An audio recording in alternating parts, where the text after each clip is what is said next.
టెటోడియస్ aspirants అందరికీ నమస్తే. ఆ రోజు ఉదయం కూడా మామూలుగానే వచ్చింది. సూర్యుడు అలాగే ఉదయించాడు.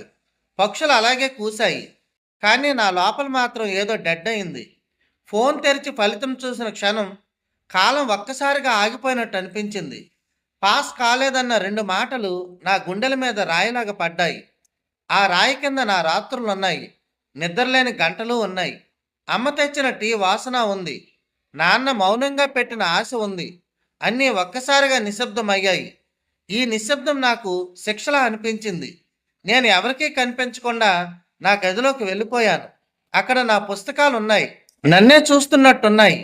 దగ్గర మార్కు వరకు వచ్చి ఎందుకు ఆగిపోయావని ప్రశ్నించినట్టు. ఆ ప్రశ్నకు నా దగ్గర సమాధానం లేదు. కళ్ళల్లో కన్నీళ్లు మాత్రమే ఉన్నాయి. నేను దేవుణ్ణి అడిగాను, నేను చేసిన తప్పు ఏంటి అని. సమాధానం రాలేదు. కానీ లోపల ఒక మాట వినిపించింది, ఇది ముగింపు కాదు. మన కష్టాన్ని ఎవరూ చూడరు, రిజల్ట్ మాత్రమే చూస్తారు. పడిపోయిన వాడిని ఎవరూ లెక్క చేయరు, గెలిచిన వాడినే చరిత్ర గుర్తిస్తుంది. అందుకే ఈరోజు నేను ఓడిపోయినా రేపు గెలిచి తీరుతాను.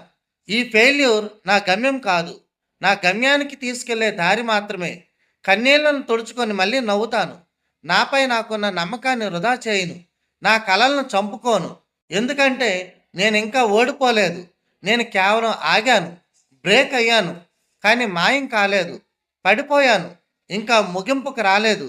రేపు మళ్ళీ లేస్తాను, మళ్ళీ పుస్తకం తెరుస్తాను, మళ్ళీ కలలు కంటాను. ఈసారి తప్పకుండా సాధిస్తాను. అందరికీ ధన్యవాదాలు.